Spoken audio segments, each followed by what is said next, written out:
ओम शांति। 23 सितंबर 1973 की अव्यक्त मुरली है। मुरली की हेडिंग है विश्व की आत्माओं को लाइट व माइट देने वाला ही विश्व अधिकारी। विश्व की आत्माओं को लाइट व माइट देने वाला ही विश्व अधिकारी। नव निर नव विश्व निर्माता, त्रिकालदर्शी बनाने वाले, हर परिस्थिति और हर समस्या का सामना करने की शक्ति देने वाले और दिव्य दृष्टि विधाता शिव बाबा बोले, क्या आप अपने ऊंचे से ऊंचे बाप की ऊंची स्थिति व सदा स्थित रहने वाली स्वयं को श्रेष्ठ आत्माएं समझकर हर कर्म करते रहते हो? जैसे बाप के बारे में गायन है, ऊंचा तेरा नाम, ऊंचा तेरा काम, ऊंचा तेरा धाम। इसी के अनुसार क्या आप अपने को भी बाप समान ऊंचे नाम और ऊंचे काम करने वाली विशेष आत्मा समझते हो? यह ध्यान रखते हो कि एक भी व्यर्थ अथवा साधारण संकल्प उत्पन्न न हो। इसको कहा जाता है ऊंची स्थिति। क्या आप अपने को ऐसी ऊंची स्थिति वाला अनुभव करते हो? जब तक व्यर्थ यानी वेस्ट संकल्प, बोल या कर्म है, तब तक श्रेष्ठ यानी बेस्ट नहीं बन सकते। या तो बेस्ट श्रेष्ठ है या फिर वेस्ट व्यर्थ है। जैसे दिन है तो रात नहीं, रात है तो दिन नहीं, वैसे ही व्यर्थ जहाँ वेस्ट होता है वहाँ बेस्ट यानी ऊंच नहीं बन सकते। तो बेस्ट यानी ऊंच बनने के लिए वेस्ट यानी व्यर्थ को खत्म करना पड़ेगा। जब वेस्ट खत्म हो जाएगा तब अनुभव करोगे कि आत्मा कैसा भी कार्य करती हुई, कैसे भी वातावरण अथवा परिस्थिति में रहती हुई और हंगामे होते हुए भी वो रेस्ट यानी आराम में है।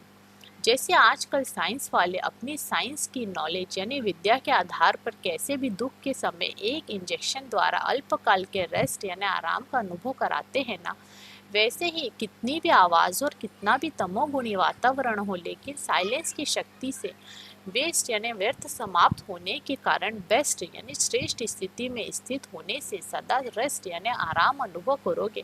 अर्थात सदा अपने को सुख और शांति के शैया पर आराम करता हुआ अनुभव करोगे। जैसे यादगार का चित्र भी है, सागर में जहाँ लहरों की हलचल होती है, तो सागर में होते हुए, सांपों की शैया होते हुए भी, अर्थात वातावरण व परिस्थिति दुखमय होते हुए भी, सांप तो दुखदायी अर्थात काटने वाला होता है ना, आराम का अनुभव करोगे। तो इसका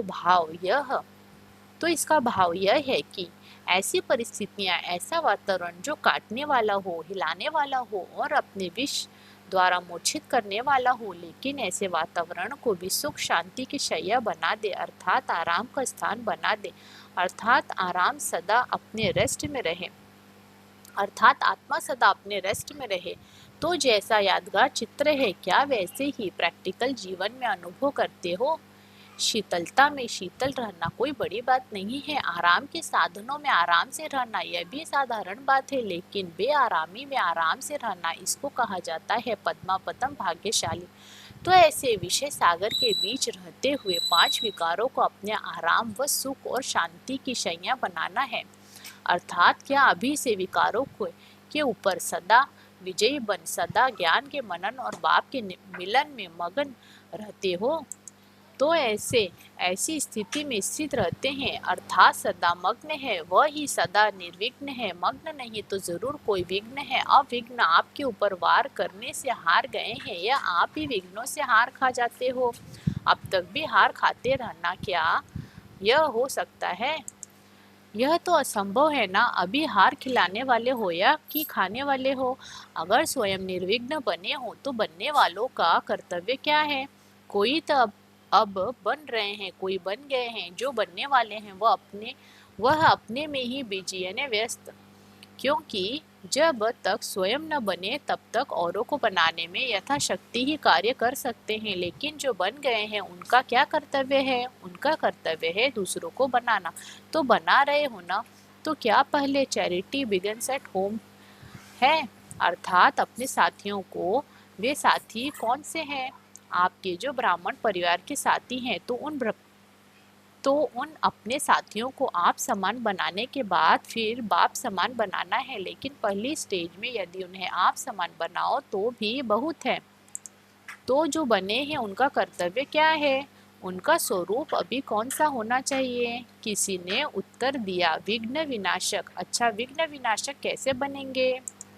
तो किस रूप से संहार करेंगे कि जिससे सहज ही विश्व की सेवा कर सको? वह रूप कौन सा है? वो है डबल लाइट और माइट हाउस का। डबल क्यों कहा? क्योंकि आपको दो कार्य करने हैं, किसी को मुक्ति का रास्ता बताना है और किसी को जीवन मुक्ति का रास्ता बताना है। एक ही रास्ता नहीं बल्कि दो रास्ते बताने हैं और हर एक आत्मा को अपने अपने ठिकाने लगाना है। तो जो बने हैं उनका स्वरूप अब डबल लाइट और माइट होना चाहिए, ताकि एक स्थान पर होते हुए भी चारों ओर अपने लाइट और माइट के आधार से भटकी हुई आत्माओं को ठिकाना दे देवे। तो क्या इस कार्य में बिजी हो? अब लाइट और माइट दोनों का बैलेंस होना चाहिए। सिर्फ लाइट से भी काम न होगा और सिर्फ माइट से भी काम नहीं होगा। दोनों का बैलेंस जब ठीक होगा तब सब अंधों की औलाद अंधों को शास्त्र में भी कौरव संप्रदाय के लिए गाया हुआ है कि अंधों के औलाद अंधे हैं। अपनी लाइट और माइट के द्वारा कौन सा वरदान देंगे और वे वरदान में क्या प्राप्त करेंगे? डिवाइन इंसाइट, अर्थात उन्हें तीसरे नेत्र का वरदान दो। वैसे भी नेत्र दान सबसे श्रेष्ठ दान कहा जाता है। नेत्र नहीं तो जहान नहीं, सबसे बड़े से बड़ा जीय दान कहो या वरदान कहो या महादान कहो, वास्तव में वह यही है। तो अंधों को डिवाइन इंसाइट या तीसरे नेत्र का दान दो, जिससे कि वह मुक्ति और जीवन मुक्ति के ठिकाने को देख भी सके। अगर वे देखेंगे नहीं तो फिर पहुंचेंगे कैसे? इसलिए डबल लाइट और माइट हाउस बन दोनों का बैलेंस ठीक रख। हर आत्मा को तीसरे नेत्र का वरदान दो। यह है श्रेष्ठ आत्माओं का कर्तव्य। सिर्फ अपने प्रति ही लाइट और माइट रखा तो लाइट हाउस नहीं कहलाएंगे। अगर अपने में लाइट और माइट है तो अपने साथियों को और विश्व की सर्व आत्माओं को महादान दो और वरदान दो। अगर कोई बल्ब चारों ओर रोशनी न फैलाए, सिर्फ जहाँ जग रहा है उस थोड़े स्थान पर ही लाइट दे, तो कहेंगे ना कि यह तो काम का नहीं है। तो अपने को देखो कि क्या मैं स्वयं तक लाइट व माइट देने वाला बना हूँ या विश्व तक लाइट और माइट देने वाला बना हूँ? जितने तक लाइट देने वाले अब बनेंगे उतने ही छोटे या बड़े राज्य के अधिकारी भविष्य में बनेंगे। अगर सिर्फ थोड़ी सी आत्माओं के प्रति लाइट और माइट देने के निमित्त बनते हैं तो वहाँ भी थोड़ी सी आत्माओं के ऊपर ही राज्य करने के अधिकारी बनेंगे। यहाँ विश्व के सेवाधारी तो वहाँ भी विश्व के राज्य अधिकारी होंगे। एक होते हैं राज्य अधिकारी बनाने वाले, जिनको टीचर कहते हैं। वह राज्य कारोबार सिखलाने वाले बनेंगे, लेकिन राज्य करने वाले नहीं। अब आप सिखलाने वाले बनेंगे या करने वाले बनेंगे? वहाँ सतयुग में भी निमित्त मात्र पढ़ाते तो होंगे ना।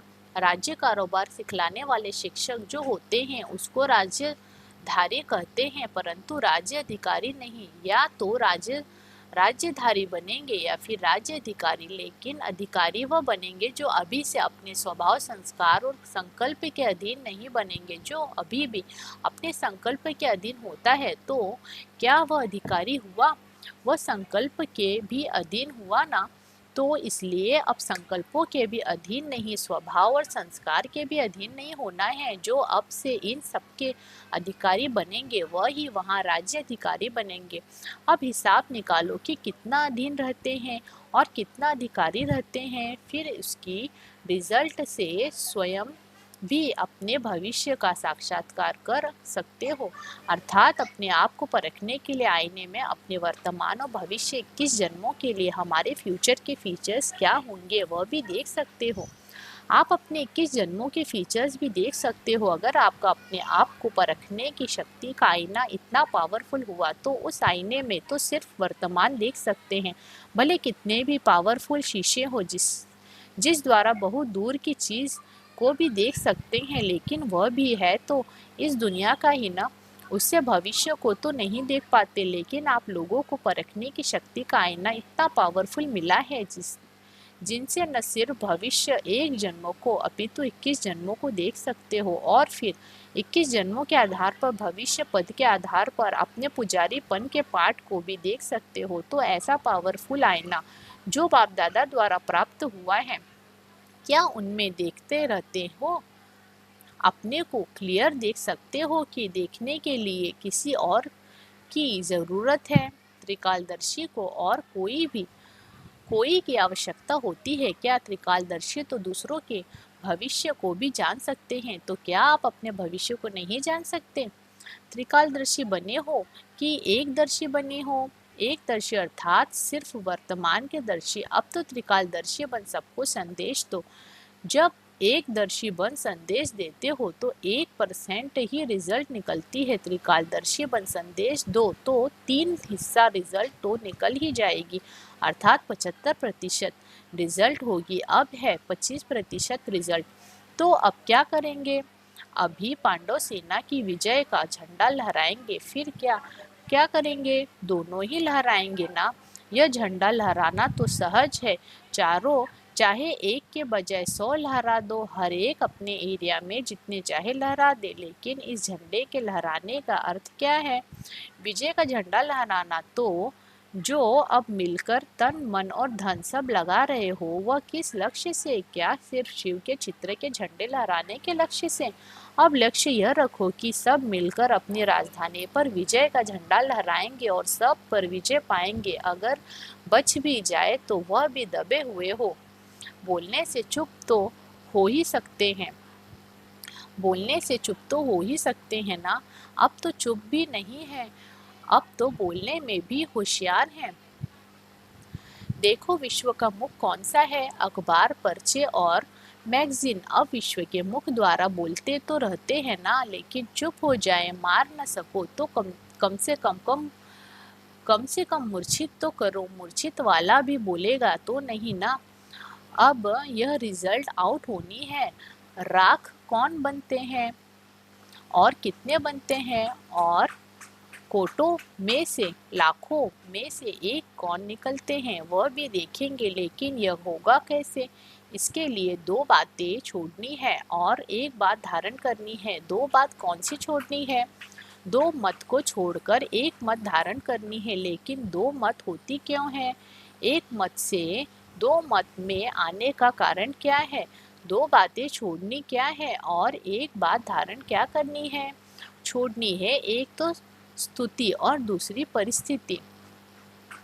क्योंकि एक तो कोई परिस्थिति के कारण डगमग होते हैं और दूसरे स्तुति में आने से स्थिति नहीं बनती है, तो इसलिए स्वस्थिति को धारण करना है और स्तुति और परिस्थिति इन दोनों बातों को छोड़ना है। संकल्प से भी छोड़ना है। परिस्थिति के कारण स्वस्थिति नहीं होती है और स्तुति के कारण स्थिति नहीं होती, तो इसलिए स्तुति में कभी नहीं आना। अगर यहाँ अपनी स्तुति का संकल्प भी रखा तो आधा कल्प से जो स्तुति होनी है उनमें उसमें 100 गुना कट हो जाता है, क्योंकि अब की अल्पकाल की स्तुति सदा काल की स्थिति को कट कर देती है। इसलिए परिस्थिति शब्द भी नहीं करना और स्तुति का संकल्प भी नहीं करना।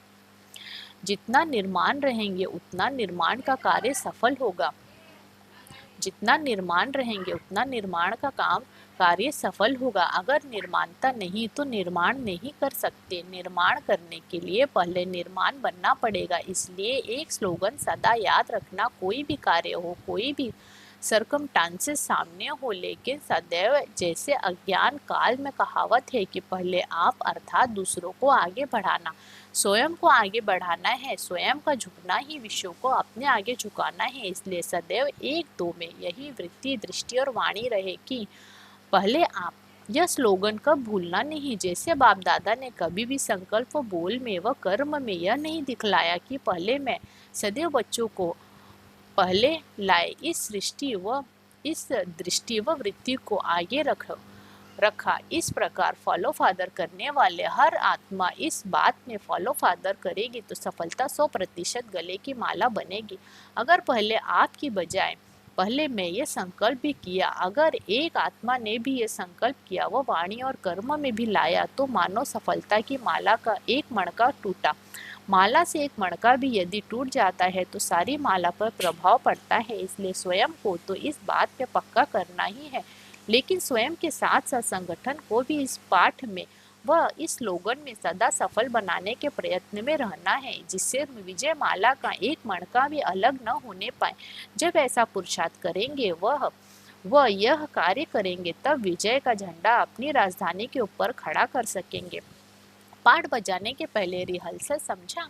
ड्रेस और मेकअप आदि किया जाता है तभी पार्ट सक्सेसफुल होता है। तो यह धारण करना है ऐसे सजे सजाए एवर रेडी बन। जब स्टेज पर आएंगे तो सबके मुख से हियर हियर का आवाज़, वंस मोर की आवाज़ निकलेगी। क्या वे तैयारी के साथ साथ यह भी तैयारी कर रहे हो? सिर्फ सिर्फ स्थूल तैयारियां करने में तो बिजी नहीं हो गए हो? पहले अपनी ड्रेस तैयार करो और फिर मेकअप का सामान तैयार करो। मेकअप करना अर्थात स्थिति में स्थित होना। क्या यह भी तैयारी कर रहे हो? क्या इनकी भी मीटिंग करते हो? ज़्यादा मीटिंग में यह पॉइंट्स भूल न जाना। स्टॉल को सजाते सजाते समय हो जाए और स्वयं ऐसे ही खड़े हो जाओ। ऐसे होता है ना, कई सेंटर्स पर फंक्शन की तैयारी करते करते स्वयं ऐसे ही खड़े रह जाते हैं, स्वयं तैयार नहीं होते। तो यहाँ अब ऐसे नहीं करना। दान लेने वाले आ जावे और आप उस समय सोचो कि क्या ले आवे। जो बाटे इसलिए स्टॉक पहले से ही इकट्ठा किया जाता है। उस समय इकट्ठा करने व कोशिश करेंगे तो कई वंचित रह जाएंगे। जैसे कोई चीज़ों का स्टॉक इकट्ठा करते हो, वैसे ही यह स्टॉक पहले इकट्ठा करना है। जिसको जो चाहिए, सुख शांति चाहिए या सिर्फ प्रजा पद चाहिए, या कोई को साहूकार पद चाहिए और कोई सिर्फ सलाम भरना चाहे। विश्व महाराजन को कोई कई ऐसे भी चाहते हैं कि जो सदैव चरणों के दास रहें। तो ऐसे भक्त जो नमन करना चाहते हो, ऐसों को भी स्टॉक भर दो। तो ऐसों का भी स्टॉक भर दो। जिसको जो चीज़ चाहिए और जिस चीज़ की इच्छा हो, उसकी इच्छा अविनाशी पूरी कर सको। इस मिट्टी की दुनिया की नहीं, सोने की दुनिया की। ऐसा स्टॉक जब इकट्ठा होगा तब जल्दी अपने स्टॉक से उन आत्माओं को दे सकोगे। क्या यह भी तैयारी की है? यह पोता मेल निकाला है या सिर्फ यही निकाला है कि हर एक जोन कितना तन धन देंगे, कितने बैनर्स और चादरें आदि देंगे? क्या यह निकाल रहे हो? लेकिन अपने मस्तक पर भी बैनर्स लगाना पड़ेगा। पहले तो अपनी मूर्त की चैतन्य प्रदर्शनी लगानी चाहिए, जिसमें नैन कमल समान दिखाई दे, होठों पर रूहानी मुस्कुराहट दिखाई दे और मस्तक से आत्मा की सूरत दिखाई दे। तो क्या ऐसी अपनी मूर्त को सजाया है? यह प्रदर्शनी भी तैयार कर रहे हो या सिर्फ स्टॉल की प्रदर्शनी तैयार कर रहे हो? इसका इनाम भी मिलेगा ना? आप आपस में एक दो को स्टॉल की सजावट का इनाम देंगे या बाप दादा इनाम देंगे? चैतन्य प्रदर्शनी की सजावट का इसलिए अब डबल इनाम मिलेगा। किस किस ने अपनी चैतन्य प्रदर्शनी व अपने मस्तक के बैनर द्वारा सर्विस की, उसका इनाम देंगे। अब रिजल्ट देखेंगे। रिजल्ट तो आनी है ना।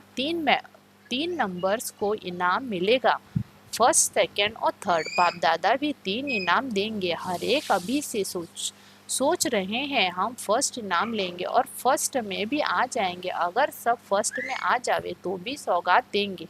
इसमें क्या बड़ी बात है? जब इतने विजयी बनेंगे तो विजयी रत्नों के आगे इनाम की क्या बड़ी बात है? सब फर्स्ट नंबर बनो तो इनाम भी सबको मिलेगा, स्थूल में मिलेगा। सूक्ष्म कहेंगे तो बड़ी बात नहीं होगी। साकार सृष्टि निवासी होने के कारण साकार में भी देंगे। क्या देंगे वह अभी नहीं बतावेंगे, वह उस समय प्रसिद्ध होगा। जैसे योग्यता होगी उस योग्यता के अनुसार इनाम होगा। गोल्ड भी क्या बड़ी बात है? थोड़े समय के बाद यह सारा ही सोना आपके चरणों में आना है। विश्व का मालिक बनने वालों के लिए यह सब क्या बड़ी बात है? जो बाप दादा की सौगातें हैं ना, जितना नंबर उतनी सौगात, जितना बढ़िया सर्विस की सफलता दिखाएंगे उनको ऐसी बढ़िया सौगात मिलेगी। बाकी स्टॉल की सजावट का इनाम यह दीदी दादी देंगी और वह बाप दादा देंगे। अच्छा, दिलासा नहीं है, प्रैक्टिकल में देंगे। अच्छा, ऐसे सदा विजयी, सदा सफलता मूर्त, सदा स्वस्थिति में सदा स्वस्थिति से सदा हर परिस्थिति का सामना करने वाले, सदा निर्माण बन विश्व नव निर्माण करने वाले और कदम कदम पर एक बाप की याद में एक मत हो एक का नाम बाला करने वाले श्रेष्ठ आत्माओं को बाप दादा का याद प्यार और नमस्ते। अच्छा, ओम शांति।